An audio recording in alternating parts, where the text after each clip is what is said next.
Hi, everybody. Welcome to the Pittsburgh Sports Memories Podcast. My name is Tim Hannon. I have a co host with me. I'll let him introduce himself now. I'm Steve Wirt. How's it going, Steve? Oh, it's going well. It's good to be here today. Today, we're going to talk about blunders.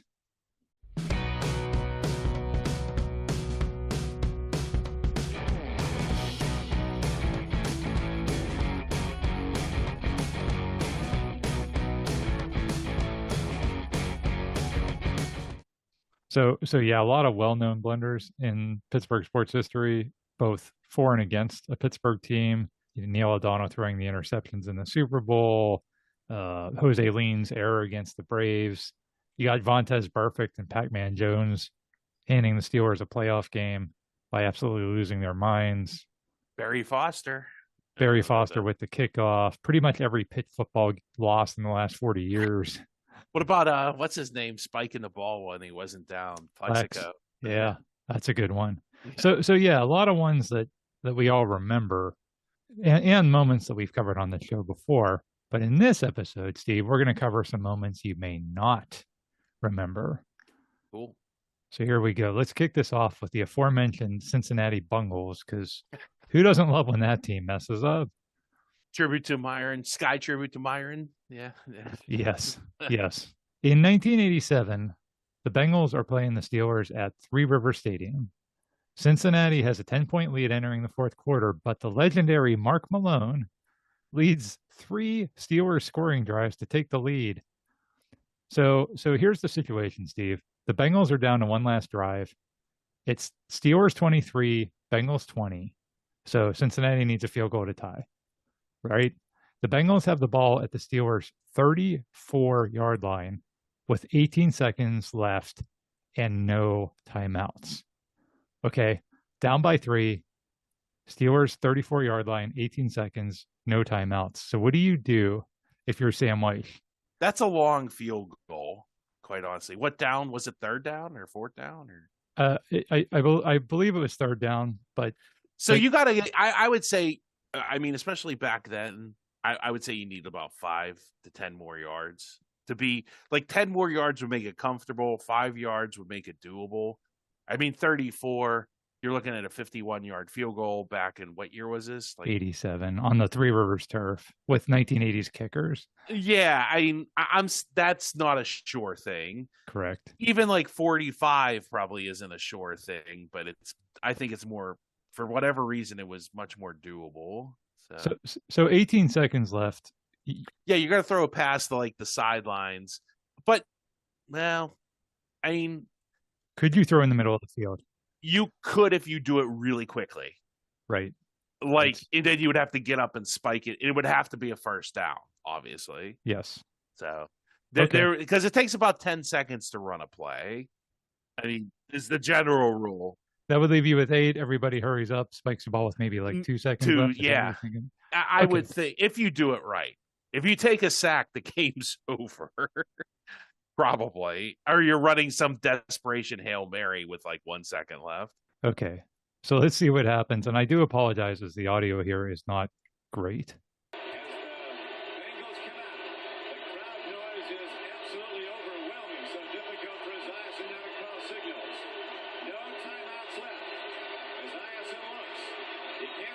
Oh my gosh. Oh, that's you're done. You're done.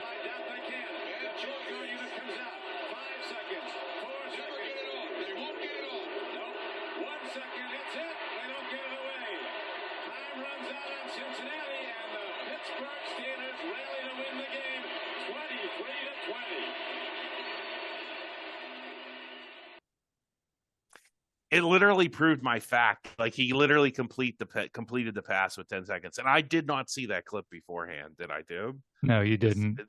But yeah, when Esiason running around killed them, like at that point, throw it away, and at least you can try a 51-yard field goal or a Hail Mary if you don't trust your kicker. But then he does complete the pass in the middle of the field, and it is a first down, and that would have gotten them into much closer because it was. But it was with 10 seconds left. That was the problem. That play needed to take like 3 seconds or less. Yeah. Now in college, he would have been fine because they would have stopped the Right. clock. Right. College, you could do that. That's no problem. It's amazing, like stopping the clock to move the chains makes such a difference. It totally changes like the way you play that situation. So the after the game, Steelers Hall of Famer Donnie Shell says, "quote I think they were a little confused at the end. I don't think they knew what they were doing." End quote. And if you look at so the guy gets So tackled that like you was said. Boomer. That was Boomer too. I Well, mean, I thought Boomer size and was smarter than that. the guy does get tackled with 10 seconds left. There is a chance, I think, still with 10 seconds, you could at least try to rush up to the line and spike it, but that's not what they did. The rush, they tried they tried the fire drill kick play. Yeah, they might have been better trying to spike it. They might have been, but I don't know. Even then, that would have been you would have been lucky. The refs would have had to been very generous with giving the guy's got to go get the ball. He's got to go spot the ball. You got to go hope that Alex Smith doesn't steal the ball and run away. I think so. What apparently happened was Boomer Esiason, the Bengals quarterback, he wants to line up to spike it. Sam Weiss, the Bengals coach, he sends the field goal unit on. So if you look at the end of that play, it's like mass confusion that I don't even know if they had 11 guys on the field because you can see like some guys looked like they were still running off. So if they would have spiked it, that might have worked. I mean, I think that was your best hope. I think your best hope was even if 10 seconds, try to line up as quick as you can to spike it, but trying to get a whole another group of players on the field to kick a field goal and then get the holder set and all that, that was hopeless. You were going to do that with 10 seconds left. And I think he was tackled on the numbers. That was the 20, wasn't it? Yeah. So that's a really makeable field goal at that point. Yeah. They should have tried to spike it. I don't even know if they would have. Maybe because the guys don't have to come off the field, and it's not like they were way downfield and had to run all the way back. You just would have had to have the offensive lineman like hurry and hustle down to the line. So maybe it might have worked, Tim. It might have.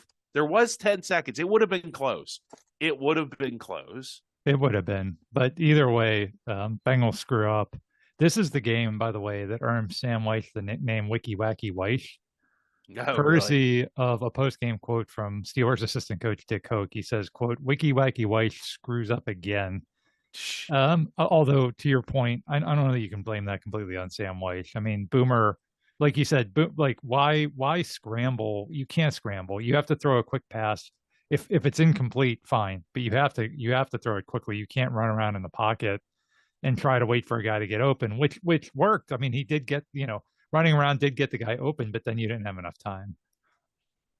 Yeah, 18 seconds, if I've seen teams run 3 plays in 18 seconds, I don't know what to tell you. You can't run around. And if you did, you had to try and spike it. They might 10 seconds, maybe, because like I said, it went from what, the 38 to the 20, right? That's 18 yards. I mean, I don't know how quick can the offensive lineman get down there, and there was a much better chance of that happening them than there spiking was it, than running out the field goal unit out. Yeah. All right, so that was an example of a forgotten blunder by an opponent. How about one from a Pittsburgh team? And who better to start with than the Pittsburgh Pirates? Oh God. In 2015, the Pirates are playing the Cubs at Wrigley Field. It's a pretty wild game. It goes into extra innings, tied at 10. That's quite a game when you're tied at 10 in a baseball game. And the bottom of the 12th, the Cubs load the bases. Matt Caesar's at the plate. And here's what happens. Popped it up. Again to Polanco. And he slips! Polanco falls down! And the Cubs win it! That's unbelievable. That is unbelievable. He tripped on a routine shallow pop.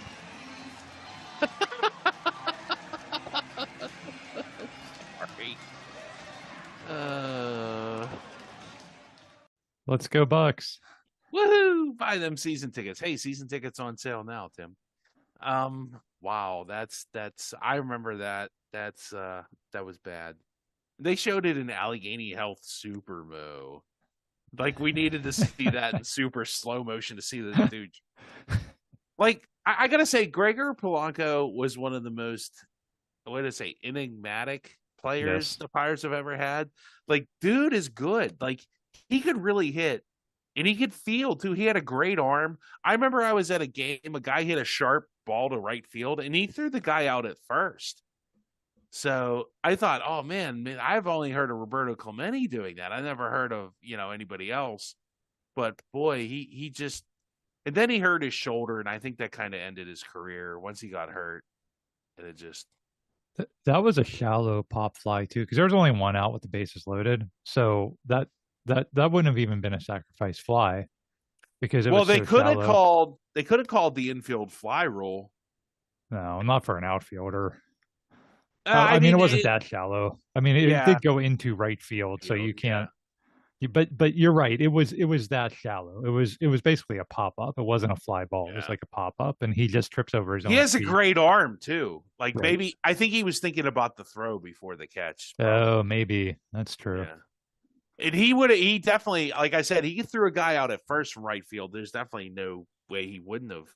But like you're supposed to like wait on it and then line up, and as you catch it, you're throwing it. That's what you're supposed to do, especially on that, like a really high pop up like that. Yeah. Yeah, you just catch that and gun it into the catcher accurately. You don't want to overthrow the catcher, but you gun it into the catcher, and you're probably gonna, at least hold the guy at third. So I do like that you pointed out though that Gregory Polanco blowing the game is brought to you by Allegheny Health Network.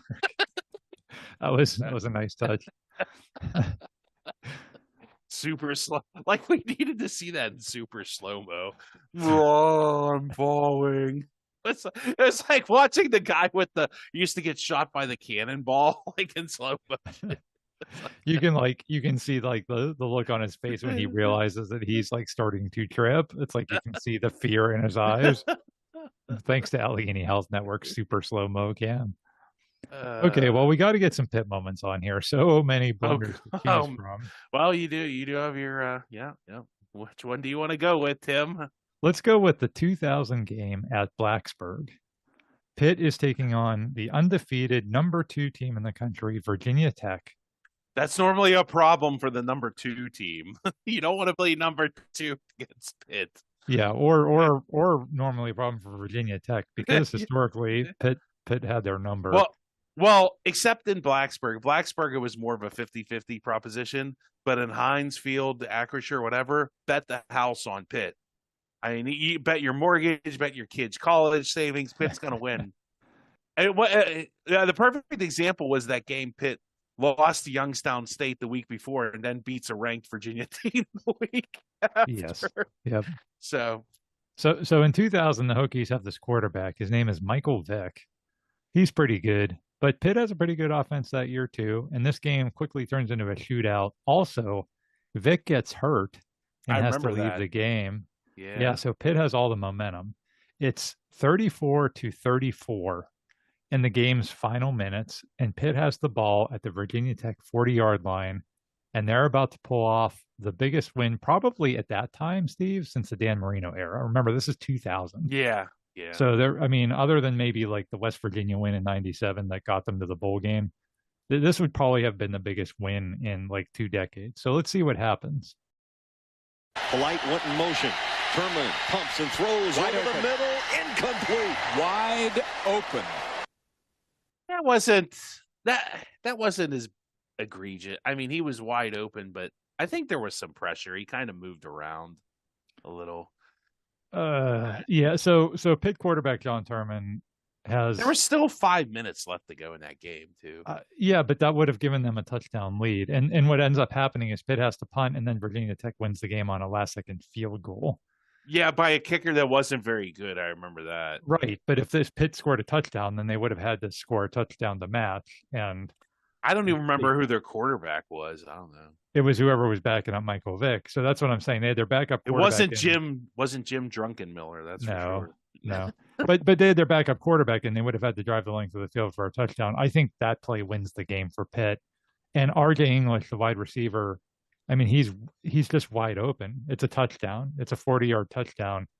and Terman just misses it, and that hurt. I remember at the time, Steve, that because Pitt, I think we watched this game together. I think we may have, yeah. And that just, it was like, man, it was so close. We had them beaten. Well, I felt like this was like one of those. It was a loss, but you felt like, man, Pitt's kind of going the right direction, kind of loss. Yeah, you know, that's true. That's true. I think if that play doesn't happen, I'd feel better about it. Yeah. You know what I mean? Like if they just would have got stopped on downs at the 40. Like if it would have got knocked away, or right. But I mean, he gets sacked or something. Yeah. RJ English stuff would lead the Big East in receptions, like I think a year or two later. So yeah, he was a good receiver again, which is probably why he was wide open. And John Terman had a really good year that year. I hate to denigrate that guy because he had a really good season, but that was a miss. Well, one guy we just love in Pittsburgh is Marc-Andre Fleury. Everyone was sad when he left. Everyone cheered every time he returned. I think they could honestly, I'm not exaggerating here. I think they could literally build a statue of that guy at this point. They probably should. With him making the save that won the cup, the guy won a freaking Stanley Cup. Like, yeah. Come on. That would make an awesome statue. That's him like there, like stopping Lidstrom. Yeah. Well, it wasn't always that way. In fact, if you remember, there was a stretch there in like the mid 2010s when it looked like maybe Fleury was badly broken, especially in the playoffs. In 2013, he loses his job mid-playoffs to Thomas Vakuun. And then in 2014, the Penguins are playing the Blue Jackets in the playoffs, and they have a chance to go up 3-1 if Fleury can just hold off Columbus for the game's final 22 seconds. Let's listen to what happens next. Jack Johnson backhands off the glass and down. Fleury couldn't play it. Johansson centers. Score! Dubinsky ties the game with 22.5 seconds remaining.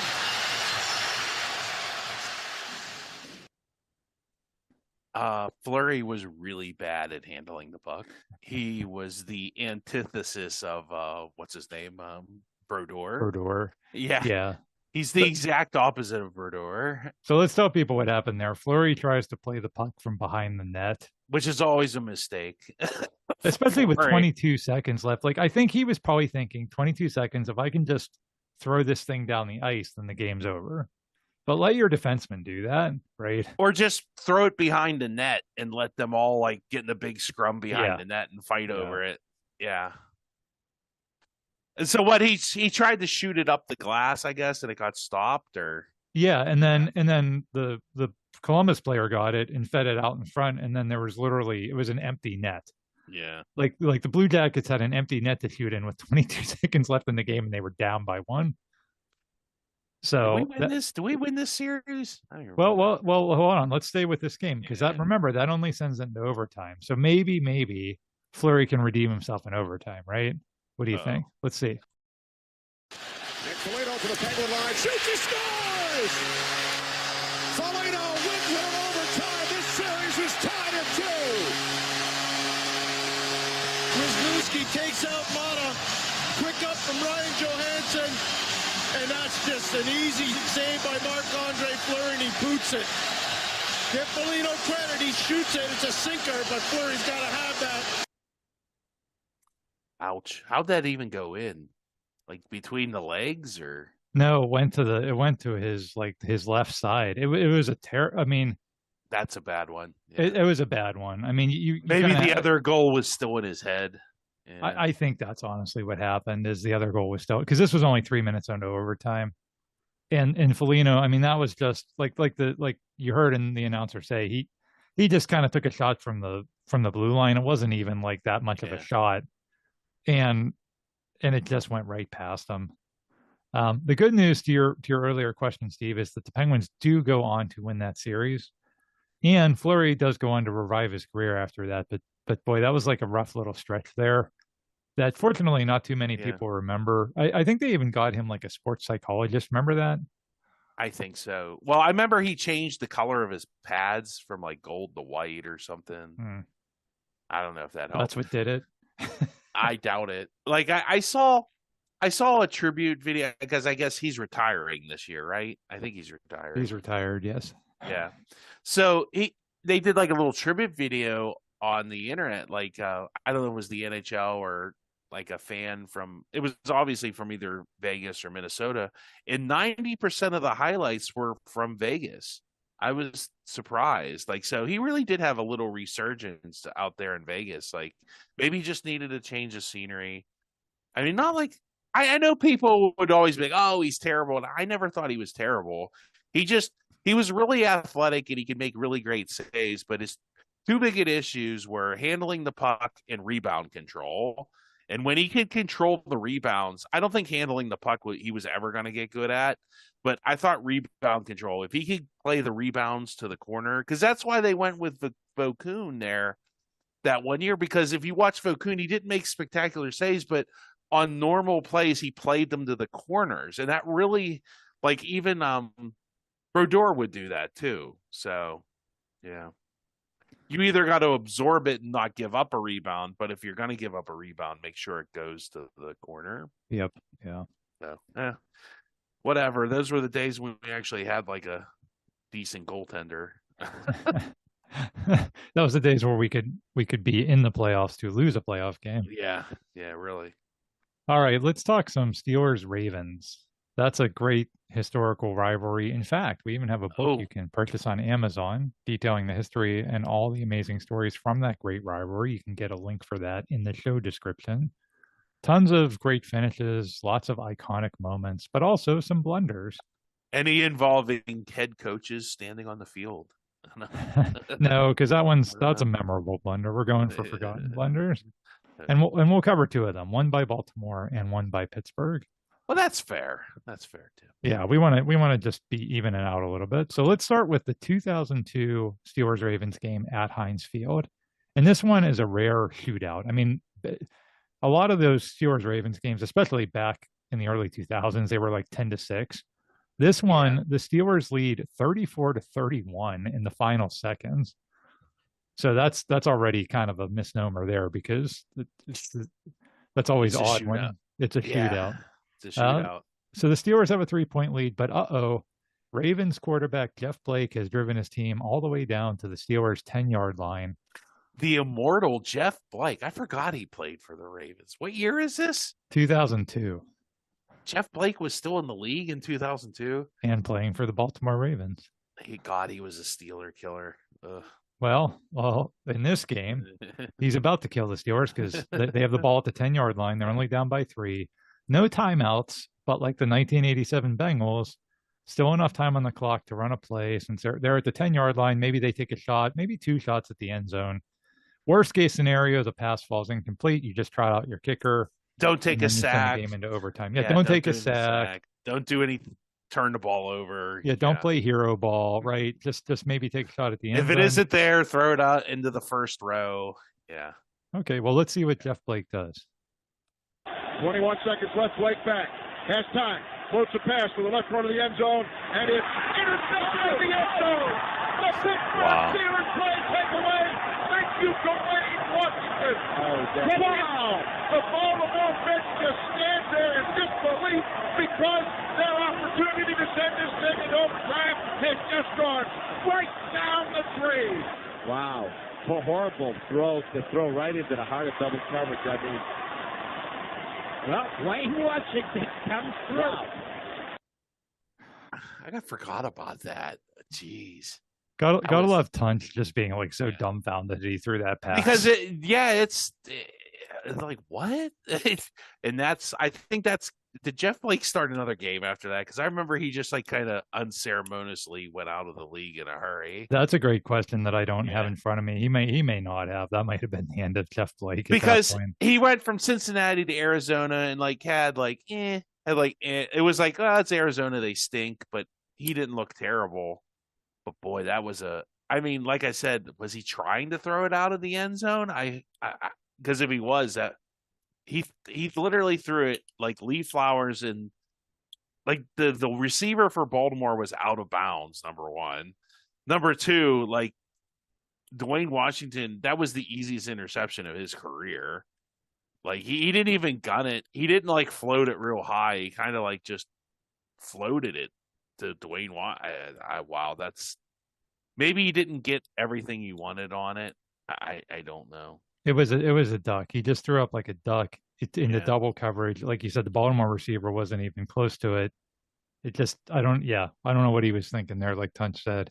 By the way, Jeff Blake does start 13 games the next season for Arizona. Oh, okay. So I guess it wasn't the end of Jeff Blake. And then he plays for the 2004 Eagles, who went to the Super Bowl. And then he plays for the 2005 Bears, who were also a pretty good team, but he doesn't start any games on those teams. He's a backup. He played all the way to 2005? Yeah. Jeez. I remember him in 95 killing. Was he like a rookie that year or something? Yeah, he had a longer career than I think we remember. Yeah, because I remember him more from the 90s. Yeah. Wow. He was good though. Like he was really good at that like moon ball, like that deep pass, like the deep high pass. Yeah, like he would like Chris Chandler, the guy who was quarterback, ended up being for the Falcons, was really good at that too. There's just some guys are like really good at like dropping it in a bucket like from 40 yards away. That's an underrated skill. It is. Jeff Blake had a lot of really good moments, but I will give you a little teaser here, Steve. We will see Jeff Blake again before we're done with this episode. Okay. So that's Steelers Ravens 1. Let's fast forward 8 years. Then the Steelers and Ravens are playing at Heinz Field again, but this time it's in the 2010 AFC Divisional Playoffs. The game is tied at 7, and the Steelers have the ball. Humphrey now throws over the middle, no, incomplete. And Terrell Suggs making his presence felt again. Did Jeff Triplett rule that? I don't think he did. I think that's a live football. That's a Baltimore touchdown. That was a live football, and out of 22 people, Corey Redding seemed to be the only guy that realized it.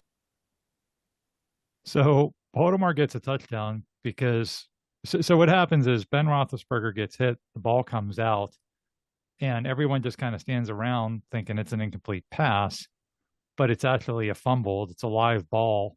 And like Dan Dierdorf said there, Corey Redding for the Ravens is the only guy that recognizes that. I think I remember that happening. Like, yeah.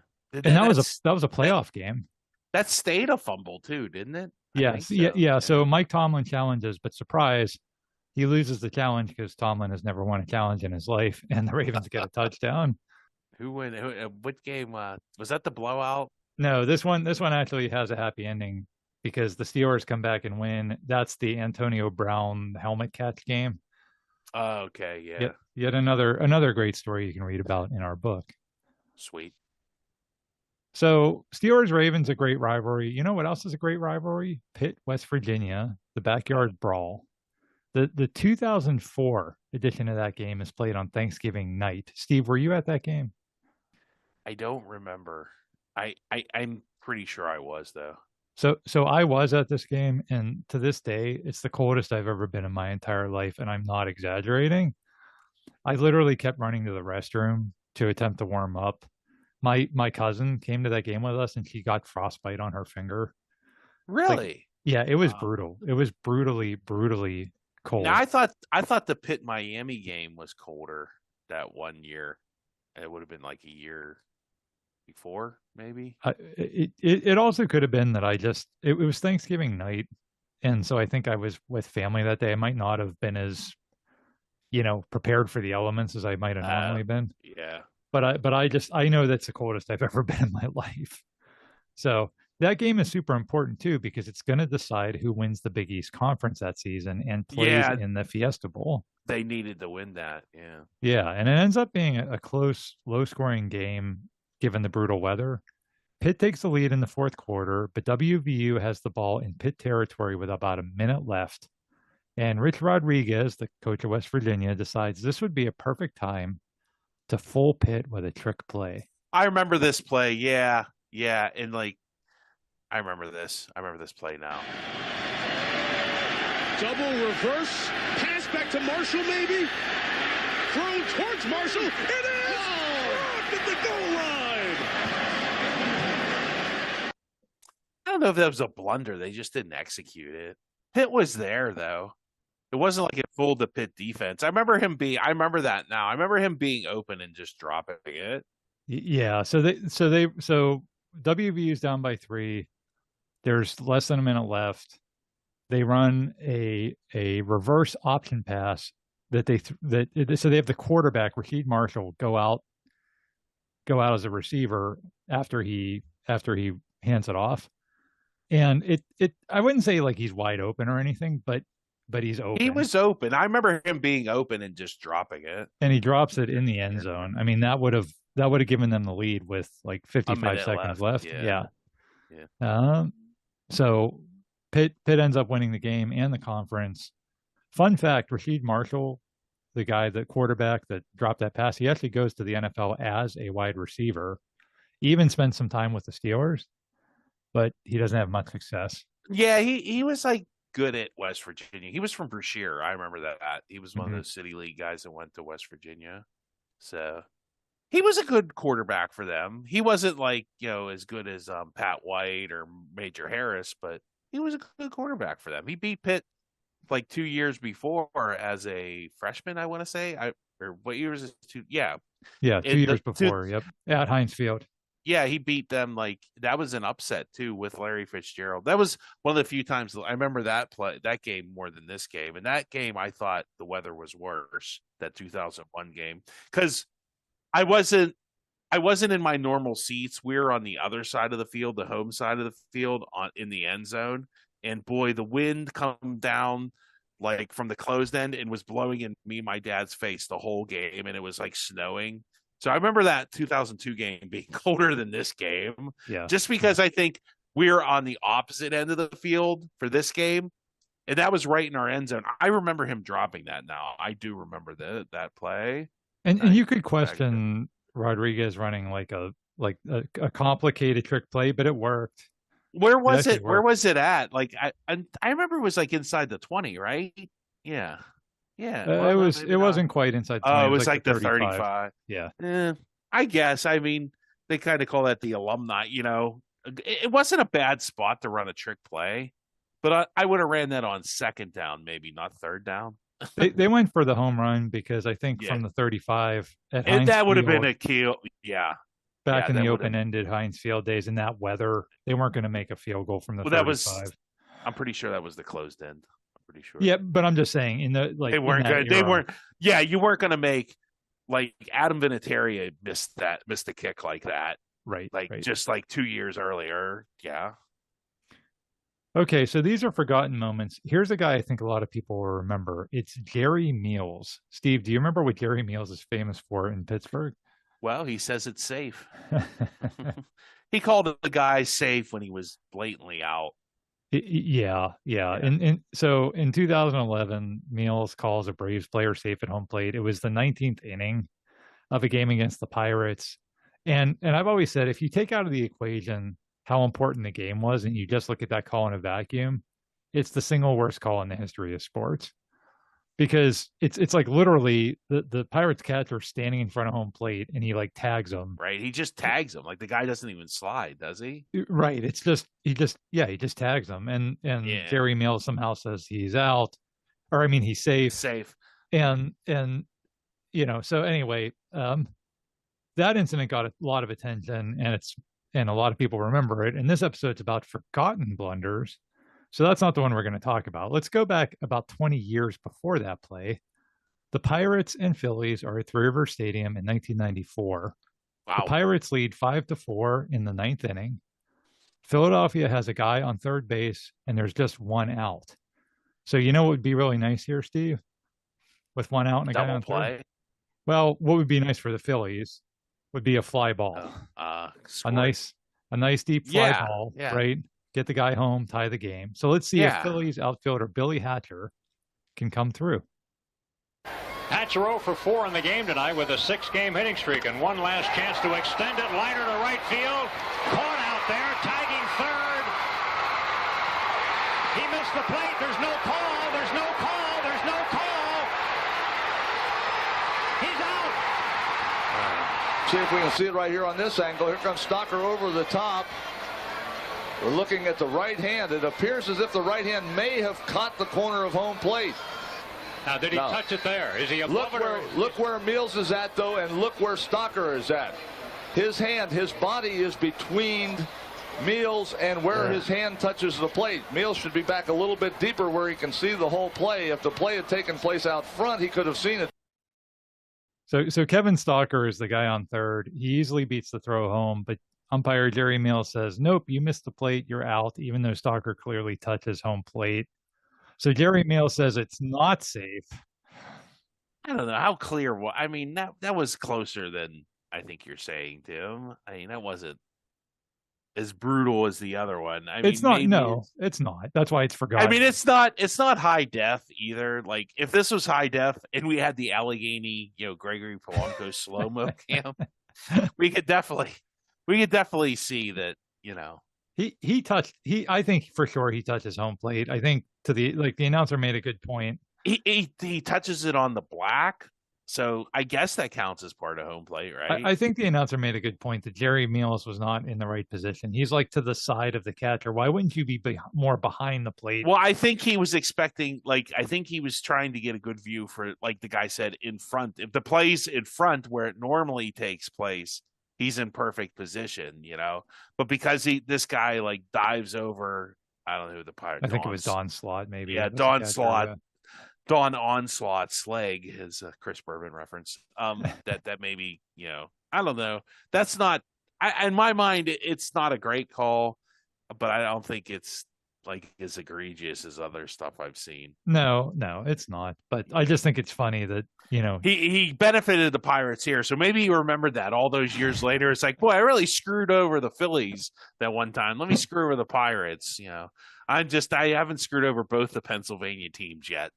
2 decades later, revenge is a dish best served cold by Jerry. He pulled out his little list and crossed the Pirates off. Yeah. Glad I apologized to that guy. Oh, that was his amends list. Yeah. All right. Well, Jerry Mills not very good in clutch situations. You know who really is good in the clutch? It's Steelers kicker Chris Boswell. That's a guy Steve probably just does not get the full credit he deserves. They try to give him credit. Well, at the time of this recording, he is the franchise's second all-time leading scorer. He's a 2-time Pro Bowler. I would say he's probably one of the best kickers of this era. Would you agree? Yes.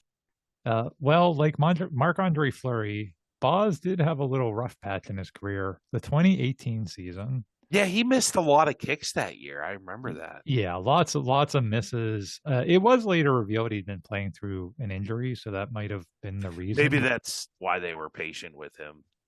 Yeah. So week 14 of that year, the Steelers are playing at the Raiders, who in those days played in a city called Oakland. They're back in 2018. Woo, Oakland. Hey, how ironic I'm wearing my Oakland hat. You are, yeah. The Raiders score what appears to be the game-winning touchdown in the final moments. They have a 24-21 lead. There's only 15 seconds left in the game, and the Steelers have the ball on their own 30-yard line. So 15 seconds left. Steelers have the ball on their own 30. Game's pretty much over. Pretty much no chance of Pittsburgh winning. But hold everything because... And there's a lateral. Smith-Schuster down the sideline to the 50, the 40, the 35, the 30, run out of bounds to the 20-yard line. Can you believe it? The hook and lateral never works, but it did. And I've been to the Coliseum, by the way, Tim. I have been to the Oakland Alameda Coliseum, and it is a dump. So, did you see any rats? No, I didn't see any possums or rats. It just reminded me of Three Rivers Stadium. Just for baseball, the sight lines weren't... I thought for baseball they were better than I remember them being at Three Rivers. But you could definitely tell it's awkward because it's one of those stadiums where they tried to... stadiums. Yeah. And it was never... when you split the difference, you kind of never really get either one right. Yep. So unbelievable play there. The Steelers run the hook and ladder. It fools the Raiders. They're in field goal range, and they can send the game into overtime. They just need Boswell to nail a 40-yard field goal, which for him is a chip shot. So let's see if he can do it. 5 seconds left. So here comes a field goal try, 40 yards out. 5 by Boswell. He missed from 39 early on and is to tie it. Good snap, good hold, and the kick is blocked, and the Raiders have beaten the Steelers. It looked like Boswell lost his footing. I don't know if that had anything to do with his block. Well, first of all, yeah, I think it did, Tom, because it's such a low kick. You see that? He slipped right there, and that ball had no chance because he's going to hit the rear end of an offensive lineman. Yep. That's just unlucky. I don't know if that's I mean, it does look like he's kind of leaning back a little farther than he normally does. Maybe that's due to the injury, but boy, I remember that was a rough season for him. That was a shame. It really wasn't completely his fault. Can't help it. The Coliseum sucks. But I mean, he kicks the ball into the rear end of David DeCastro, and that would have sent the game into overtime. The Steelers ended up barely missing the playoffs that year. If they win that game, they make the playoffs. So and that was late. That was week 14. That was late in the season. So it just, it's a blunder. For whatever reason, Tomlin never. Did Tomlin ever win in Oakland? I don't think he ever did. I don't remember him ever. They had a lot of bad luck out there for sure. They've done better in Vegas. Like Terrell Pryor winning 80 yards on the first play of the game. Yes. I mean, that's still. I think that's the longest run by a quarterback in NFL history. I thought it was more like 90. I think you're right. Yeah. But I think that's the longest run by a quarterback in NFL history. So that was also at the Coliseum. So it was. R.I.P. the Coliseum, baby. All right, let's go back to Pitt football. And one of Steve and I, our favorite players ever, Shady McCoy. In 2007, Pitt is playing at Louisville, and they're down late, and freshman LaShawn McCoy just really turns on the Jets late in the game. He rushes for 68 yards in the fourth quarter alone. He has this amazing touchdown where it looks like he stopped on 4th and 1, and he powers his way into the end zone anyway. Pitt's down 24-17 at the end of the game, and McCoy basically single-handedly leads them down the field. I remember how dumbfounded Louisville was that we kept handing the ball off in that situation. There was like a minute left, and like, what are they doing? And I'm like, holy cow, he's really just gonna, like, I think it was it Bostic or Stahl? It was Bostic. Yeah, and they're just like, no, we're not letting him throw the ball. We're just gonna keep handing it to her.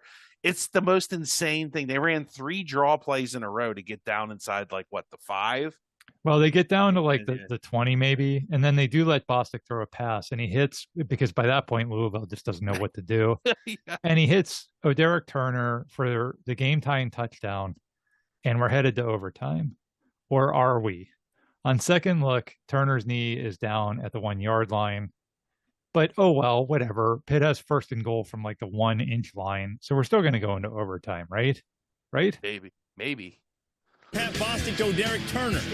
A nice pass by Pat Bostic, but a better catch by Derek Turner, sliding into the end zone for the score. Now, it looked like he scored. Have another look. He scored. Have another look. Pitt Panthers, he scored. Knee down, ball not in. Was it called a touchdown? It was not.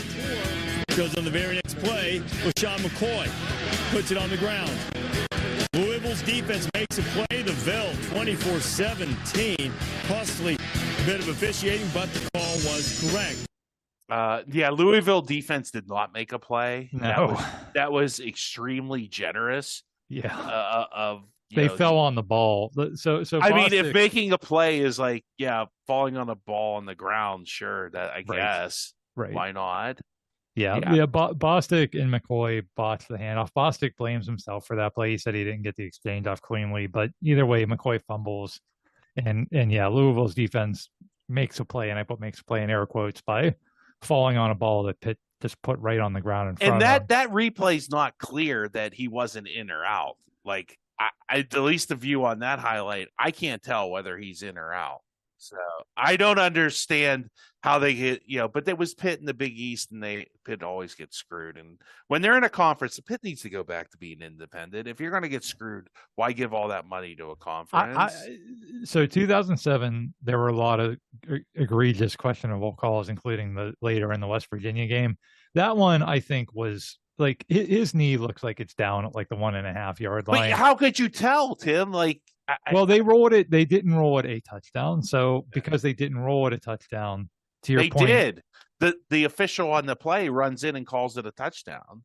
Okay, well maybe. Yeah, they overturned the touchdown. Okay, Yeah. well, to me that wasn't egregious. And again, it wasn't like that was the last play of the game. They still had plenty of time. They had like time to run 4 plays from the 1 yard line with a guy that had just run down the field into the Louisville defense. That was, so what? You just run into the end zone from the 1. I mean, you can't blame the rest for that loss. Like, you just have to score there. It's an easy way to tie the game. But unfortunately, they fumble because Pitt. I remember after that game, me and my dad looked at each other. That's when I think Dave Onstad started to turn it around at Pitt. I really thought, because that's 13-9 year, isn't it? Yeah.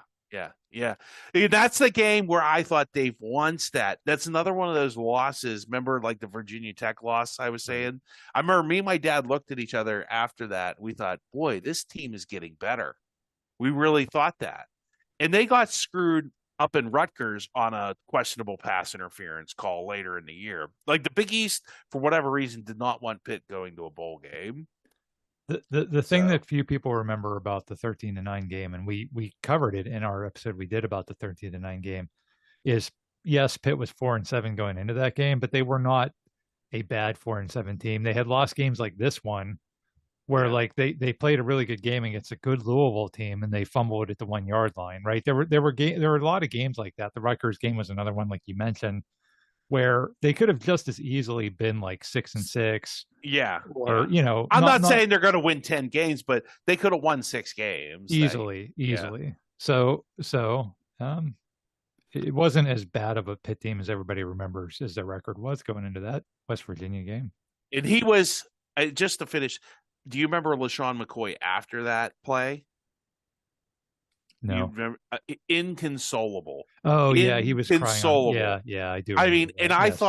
I thought that's the sign of a guy that is going to be a great player. Because, I mean, he was young, and to see a guy that upset about letting himself and the team down, I thought this guy, I knew he was going to be good. Beyond the talent, you could tell. Yeah, and he did. He had a great career at Pitt. He had a great career in the NFL. Yeah, just to put an exclamation point on that. No, that's a good point. And maybe that was a good learning experience for him. And like you said, just showed what kind of character he had. All right, for our next one, let's go back to July 4th, 1976. It's the bicentennial, Steve, the 200th anniversary of our nation. Woo-hoo. And on that day, the Pirates are playing the Phillies at Three River Stadium. Where's this? July 4th, 1976. Sweet. Yep. I am not born yet. You are about to be, but you are not yet. I'm not even in Pittsburgh. I'm somewhere else. I'm not even here.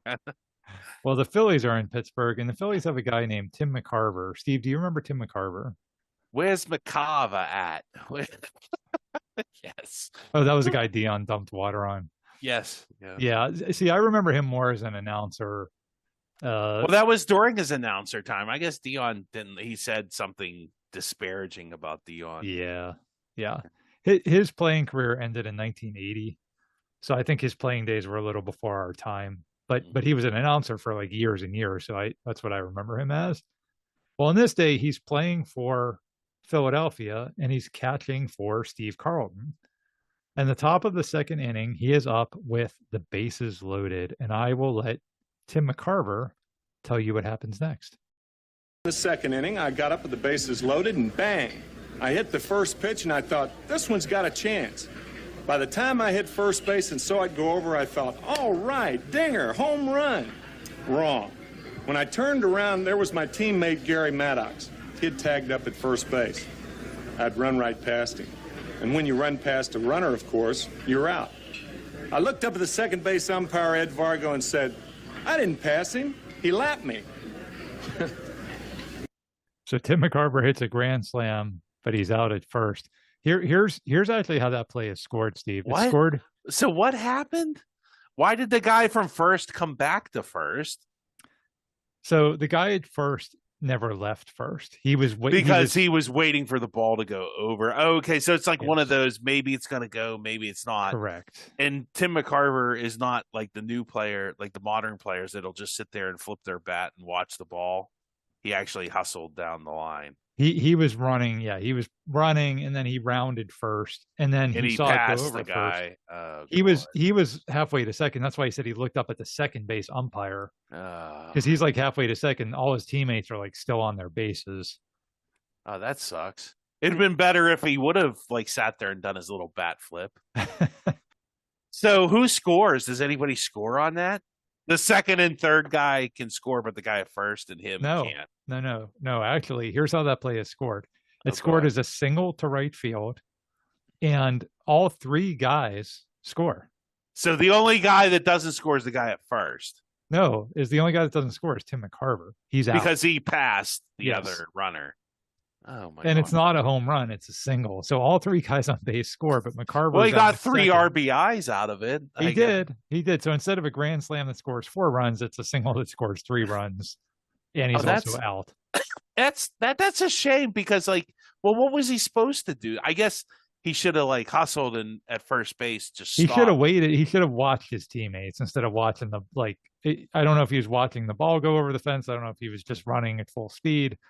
But you have to. The first base umpire going, stop! You have to be aware of where your teammates are, and he ran right past his teammate on first base. I'd like to see video of that, but apparently there isn't any. I tried to find that. There's just Tim McCarver talking about it. Right. And you can find, I went back and found the box score of the game. That's how I found out how it was scored. Allen, Johnstone, and Maddox, those are the 3 guys on base. They all score. But McCarver is out at second. So it's a single, but he's out at second. So imagine he hits a single to right field instead of a home run. And imagine all 3 guys come around and score, but then the right fielder throws him out at second. That's basically the equivalent of what happens. Where's McCarver at?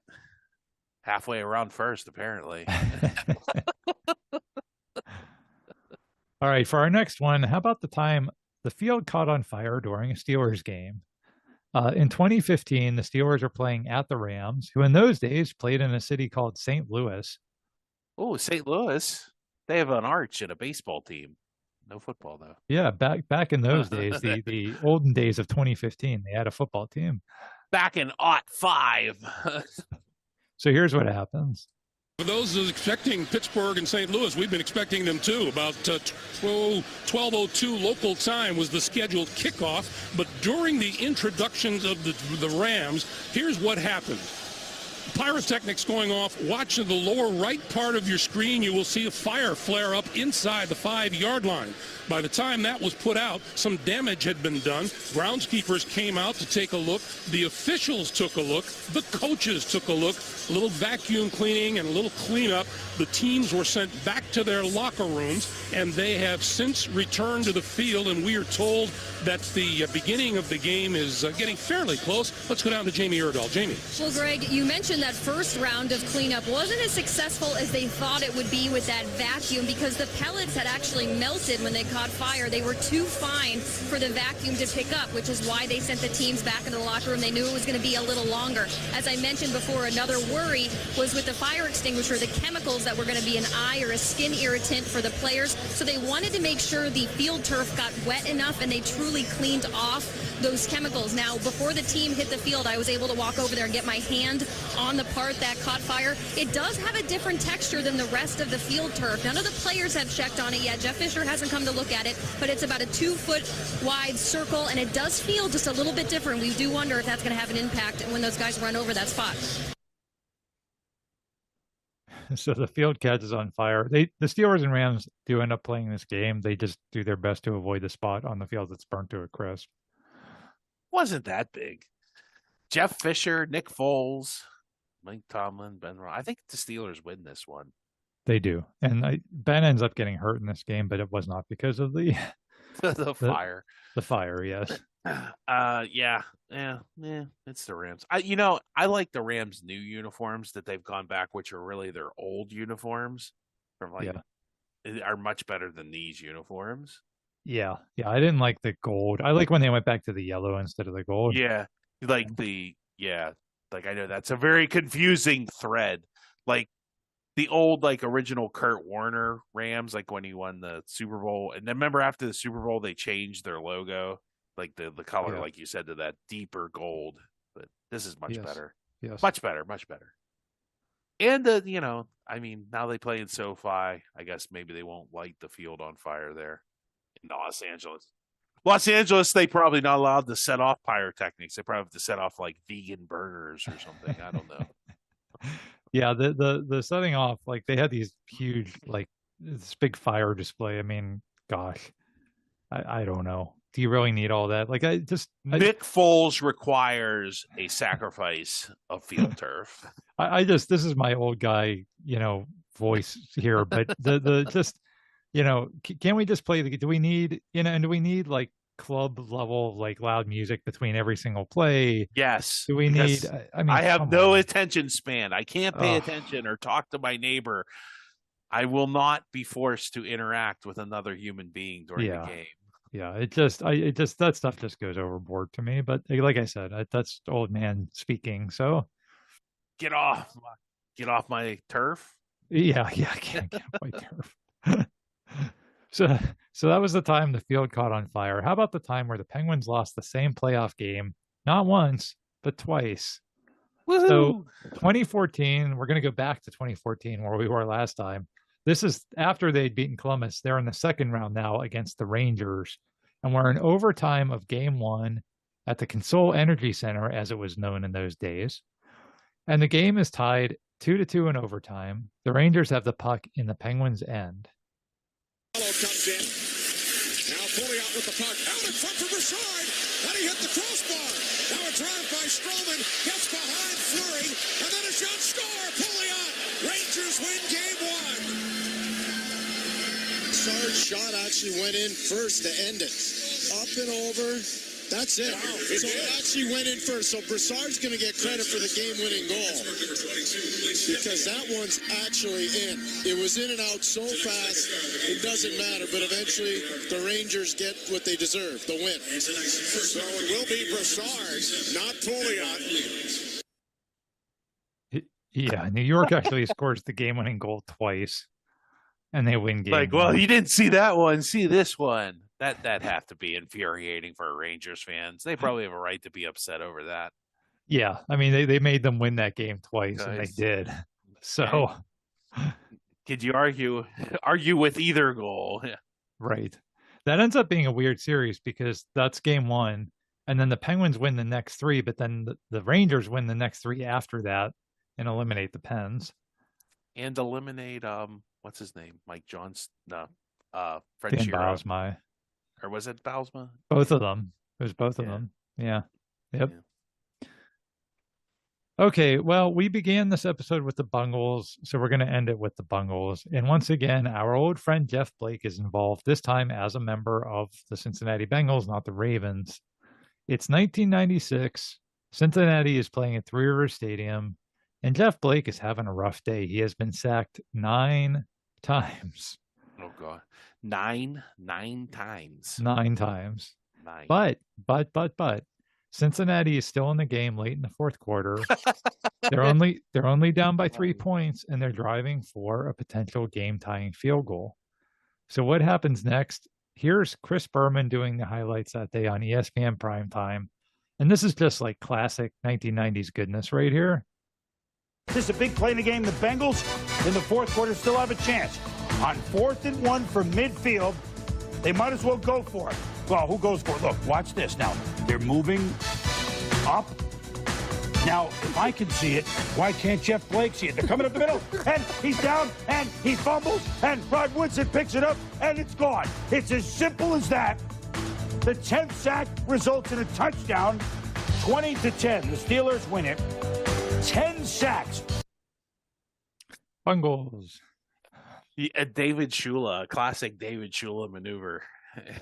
Yeah, I mean, he's got to be one of the worst coaches in NFL history, right? He wasn't good. Yeah, and he was there a long time. He was there like 5 years. Well, that's Mike Brown. Mike Brown is he's loyal, very if patient nothing, with coaches. Yeah. But at least Marvin Lewis was like mediocre. Like this guy was never even mediocre. Like, look, they're already 1-5. It's week 6. Yeah. The Bengals were real bad in those days, and 9 sacks, and the Steelers, what you couldn't see there is the Steelers are just moving everybody up to the line of scrimmage. I mean, it's the most obvious blitz in the world, and there's no attempt to audible out of it. There's no attempt to get more protection. They just come right up the middle and knock, there's two guys there to knock the ball out of Jeff Blake's hands. And Rod Woodson picks it up and runs it back for a touchdown. It's just, it's classic Cincinnati Bengals. There was another one in the 90s where the running back for the Bengals just fell over. Remember that? They were like just standing there. And he just it was like at the end of the game too. He just like they were in formation. I thought it was going to be that play, but it was just unbelievable. It's passed out or something. I don't know. Yeah. I mean, Bengals fans, they have a really good team now. Well, a really good offense, I should say. I don't know about the whole team, but they certainly, I'm sure, happier than they were back in this era. So that's our list of forgotten blunders. If you have any blunders you can remember that we forgot about, let us know. You can connect with us on Facebook. You can email the show. All those links to get to that stuff is in the show description. Thank you so much for listening, and we will catch you next time.